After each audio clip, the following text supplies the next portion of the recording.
Well, good morning. Welcome to Thoughts Can Change Your Life with me, Reverend Wolak. I'm here each and every day at 8 a.m. for your viewing, listening pleasure as we begin this journey to explore life in deeper and deeper and deeper ways. And so today I wanted to ask, what's in your mind? What's in your mind? What are you thinking about? What is the predominant nature of your thought? Because the predominant nature of your thought is what? It builds on it. Your imagination takes a thought and it builds on that. And the more your imagination builds on a thought, it becomes your mental atmosphere. And when it becomes your mental atmosphere, you draw to you that experience. So whatever we can imagine becomes our experience.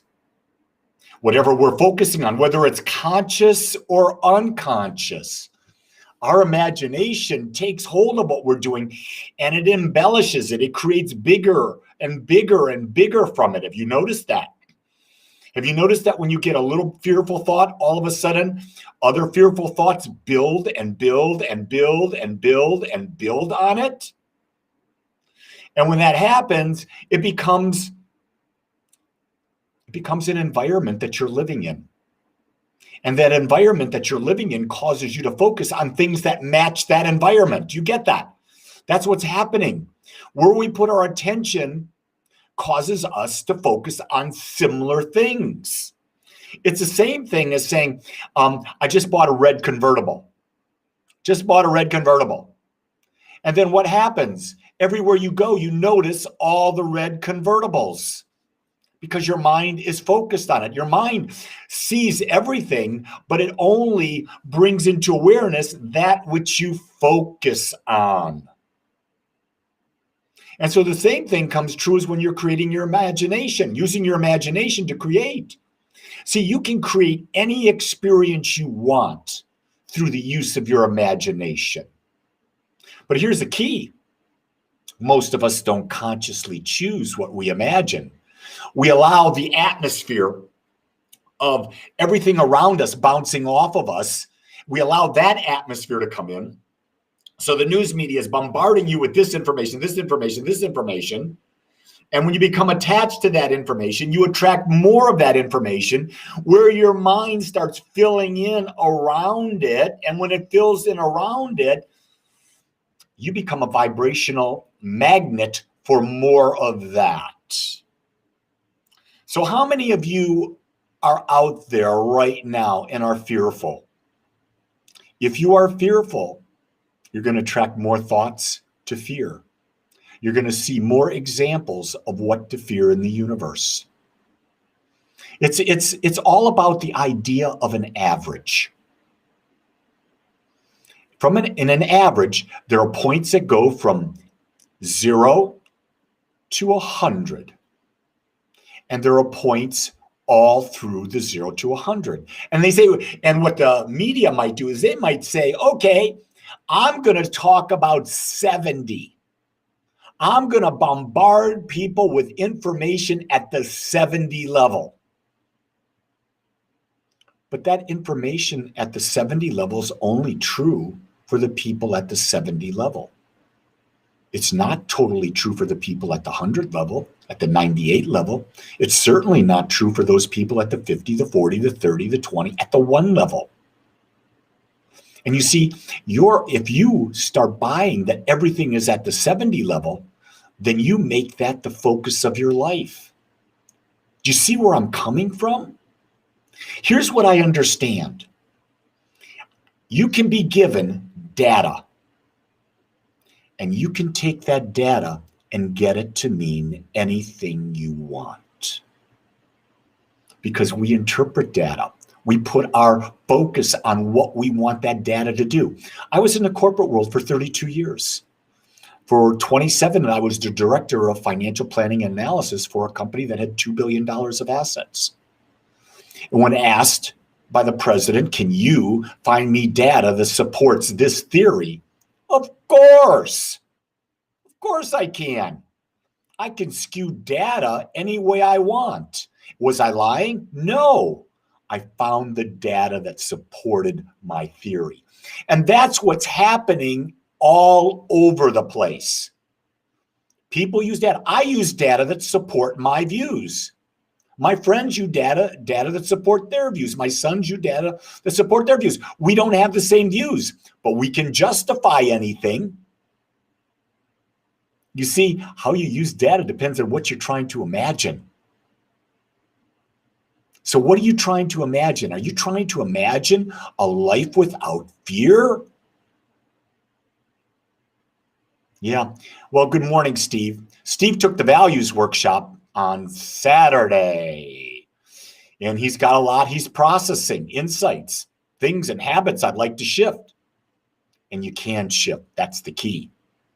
Here's the key thing. You've got, in order to shift from one thing to another, guess what you got to do? You got to build a big, hairy ass reason why. You've got to decide, why is it important? You got to build your imagination about the importance of doing something.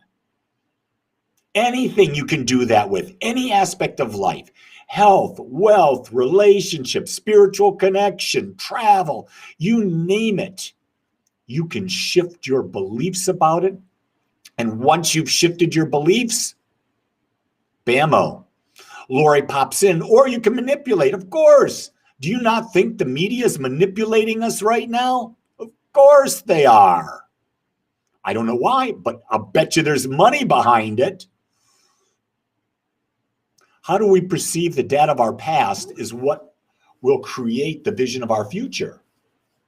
How do we perceive the data of our past is what will create? Well, just look at your past. Just look at your past, and are you experiencing it now? If you are, then you're bringing the past into the now. Now you can change that. You can actually take your childhood and you can absolutely recreate it the way you want. You can go from saying, I had the most miserable childhood, to having the greatest childhood. And you do that by understanding that no matter what childhood you had, it made you who you are now, and you are better for that. You are better for that. Here's the key thing. If you know your oneness with the infinite, can there be any fear? No. It's only in the ego that there's fear. So what do you do with life? You do what you feel good doing. Did you hear that? You got to know what turns you on. You got to know what really gives you juice. You got to know what's most important for you to experience. And then you focus all your energy, all of your imagination into that. Why? It's got meaning for you. If it doesn't have meaning for you, don't give it any time. Why? Because it's not worth it. Why would you give time to anything, anyone who's not supporting your highest values? It's a good question. Because you've been domesticated into believing that you have to give everyone time. Or this person has this relationship, they're part of my family, or this person's been with me this long, so I have to give them time. No, you don't. Every moment is a new choice. Can we get that? Every moment is a new choice as to how we're going to experience life. And here's the key. You get to make that choice. Nobody else gets to make that choice. You do. But most of the time, what we do is we make our choices out of unconscious habits. I'm telling you, it's time for the world to wake up and to begin to live consciously and begin to expand, to grow, to become more, to experience a greater life. That's what we're seeking. I don't know about you, but I'm seeking a more expansive life. I'm here to experience life to the fullest. Are you? I would hope so. Because as long as you got the juice to experience more life, you're going to live a life that is magnificent. But if you got fear and you're not growing, your body's saying, hey, this guy is not growing. Don't need to have this body. Let's start the decay process. Interesting, isn't it? That's why I am who I am at my age. I've got more energy than most people because I got a lot to live for. Because I'm creating a desire to experience life in ways that I haven't even imagined. And I've had a great life, but it's only the beginning, as it is for you, if you choose for it to be the beginning. So everyone, know that you're out there on Facebook, you're out there on YouTube. If you're not subscribed to my YouTube channel, guess what? Do so, please. You want to do me a favor? If I'm giving you great information, if I am giving you great information and it's of value, how about sharing it? Make the energy move in a circle. If I'm giving, you're receiving, you give a little bit. Share this information. Share the video. Share the Facebook. Do that. And with that, I've done my plug for the day. So I'm going to say to you, you're perfect, you're whole, and you're complete, just like you are. And I love and I accept you all just the way you are. So go create your most magnificent life. Aloha, everyone. We'll see you tomorrow.